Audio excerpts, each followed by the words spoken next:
విద్యుత్ కమిషన్ కు కొత్త హెడ్ ఎవరు? నరసింహారెడ్డి స్థానంలో సమర్థుల కోసం వేట. ఎంపిక ప్రక్రియలో ఏఐసిసి లీడర్ల ప్రయత్నం.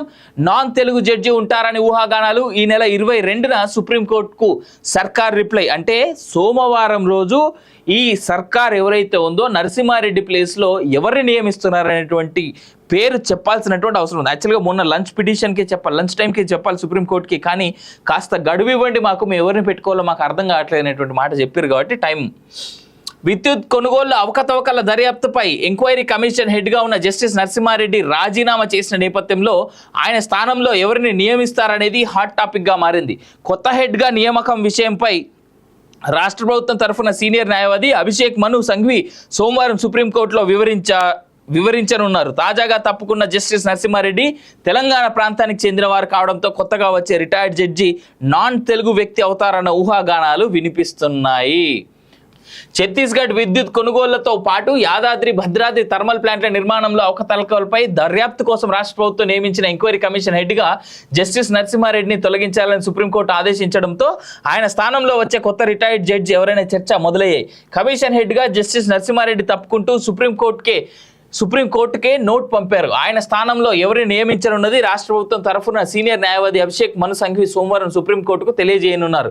4 రోజుల్లో కొత్త హెడ్గా రాష్ట్ర ప్రభుత్వం ఎవరిని ఖరారు చేస్తుందన్నది ఆసక్తికరంగా మారింది.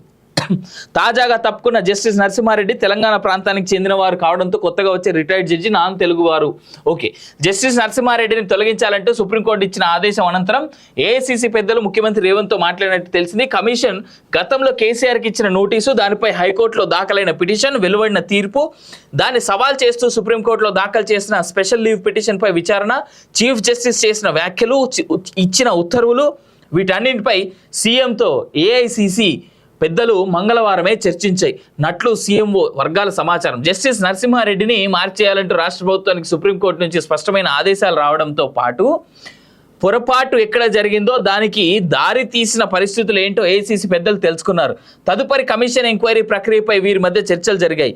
జస్టిస్ నరసింహారెడ్డి స్థానంలో ఎవరిని నియమించాలనే విషయంలో సీఎం, ఏఐసిసి నేతల మధ్య చర్చలు జరిగిన నేపథ్యంలో తెలుగు రాష్ట్రాల స్థానికత లేని రిటైర్డ్ జడ్జి వచ్చే అవకాశాలు ఉన్నట్టుగా ఊహాగానాలు వెలువడుతున్నాయి. ప్రజాధనం వృధా అయిందనే అభిప్రాయంతో కమిషన్ను ఏర్పాటు చేసిన రాష్ట్ర ప్రభుత్వం ఇప్పుడు జస్టిస్ నరసింహారెడ్డి ఆ బాధ్యతల నుంచి తొలగిపోయినా మరో రిటైర్డ్ జడ్జి వచ్చిన ఎంక్వైరీ ప్రాసెస్ యథావిధంగా కొనసాగనున్నది. జస్టిస్ నరసింహారెడ్డి నేతృత్వంలో ఏర్పాటైన కమిషన్ను రద్దు చేయాలని కేసీఆర్ తన పిటిషన్లో కూడా కోరారు. ఎట్లా చూసుకున్నా కానీ చాలా క్లియర్గా ఈ యొక్క జడ్జిని మార్చడం వల్ల అయితే ఇక్కడ ఒకటి నరసింహారెడ్డి చేసి ఆయన తీసుకొచ్చినటువంటి ఆ యొక్క సంపాదించినటువంటి ఇన్ఫర్మేషన్ కానీ డాక్యుమెంటేషన్ కానీ ఏదైతే ఉందో మరి దాన్ని ఏ విధంగా కొత్తగా రాబోతున్నటువంటి కమిషన్ హెడ్ ఎవరైతే ఉన్నారో ఆయన ఏ విధంగా వాడుకుంటారనేటువంటిది చూడాలి. ఒకటి ఇక్కడ నిజంగానే కేసీఆర్ వేసినటువంటి పిటిషన్ సుప్రీంకోర్టులో కేవలం నరసింహారెడ్డిని మార్చమనే కాదు, అసలు ఎంటైర్ కమిషనే తప్పులు తడక దాన్ని క్యాన్సిల్ చేయమని వేశారు.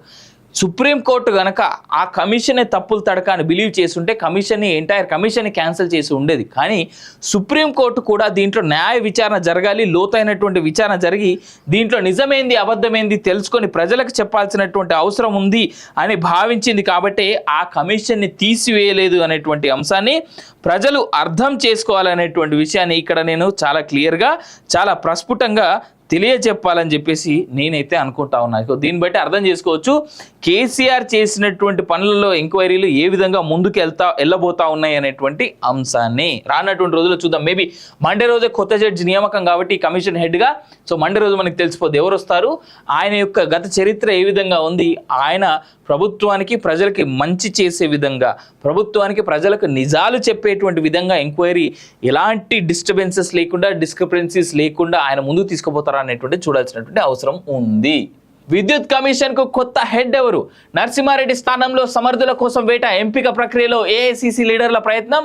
నాన్ తెలుగు జడ్జి ఉంటారని ఊహాగానాలు. ఈ నెల 22న సుప్రీంకోర్టుకు సర్కార్ రిప్లై. అంటే సోమవారం రోజు ఈ సర్కార్ ఎవరైతే ఉందో నరసింహారెడ్డి ప్లేస్లో ఎవరిని నియమిస్తున్నారనేటువంటి పేరు చెప్పాల్సినటువంటి అవసరం ఉంది. యాక్చువల్గా మొన్న లంచ్ టైంకి చెప్పాలి సుప్రీంకోర్టుకి, కానీ కాస్త గడువు ఇవ్వండి మాకు, మేము ఎవరిని పెట్టుకోవాలో మాకు అర్థం కావట్లేదు అనేటువంటి మాట చెప్పారు కాబట్టి టైం.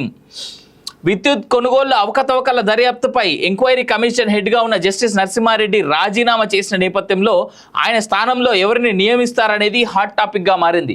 కొత్త హెడ్గా నియామకం విషయంపై రాష్ట్ర ప్రభుత్వం తరఫున సీనియర్ న్యాయవాది అభిషేక్ మను సంఘవి సోమవారం సుప్రీంకోర్టులో వివరించనున్నారు. తాజాగా తప్పుకున్న జస్టిస్ నరసింహారెడ్డి తెలంగాణ ప్రాంతానికి చెందిన వారు కావడంతో కొత్తగా వచ్చే రిటైర్డ్ జడ్జి నాన్ తెలుగు వ్యక్తి అవుతారన్న ఊహాగానాలు వినిపిస్తున్నాయి.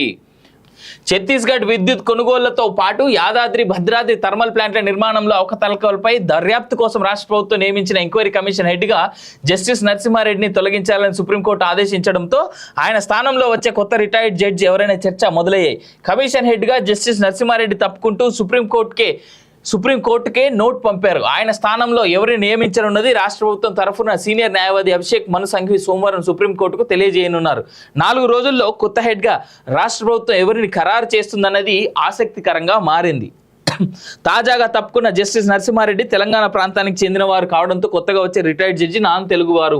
ఓకే, జస్టిస్ నరసింహారెడ్డిని తొలగించాలంటూ సుప్రీంకోర్టు ఇచ్చిన ఆదేశం అనంతరం ఏఐసీసీ పెద్దలు ముఖ్యమంత్రి రేవంత్తో మాట్లాడినట్టు తెలిసింది. కమిషన్ గతంలో కేసీఆర్కి ఇచ్చిన నోటీసు, దానిపై హైకోర్టులో దాఖలైన పిటిషన్, వెలువడిన తీర్పు, దాన్ని సవాల్ చేస్తూ సుప్రీంకోర్టులో దాఖలు చేసిన స్పెషల్ లీవ్ పిటిషన్పై విచారణ, చీఫ్ జస్టిస్ చేసిన వ్యాఖ్యలు, ఇచ్చిన ఉత్తర్వులు, వీటన్నింటిపై సీఎంతో ఏఐసీసీ పెద్దలు మంగళవారమే చర్చించాయి సీఎంఓ వర్గాల సమాచారం. జస్టిస్ నరసింహారెడ్డిని మార్చేయాలంటూ రాష్ట్ర ప్రభుత్వానికి సుప్రీంకోర్టు నుంచి స్పష్టమైన ఆదేశాలు రావడంతో పాటు పొరపాటు ఎక్కడ జరిగిందో దానికి దారి తీసిన పరిస్థితులు ఏంటో ఏఐసీసీ పెద్దలు తెలుసుకున్నారు.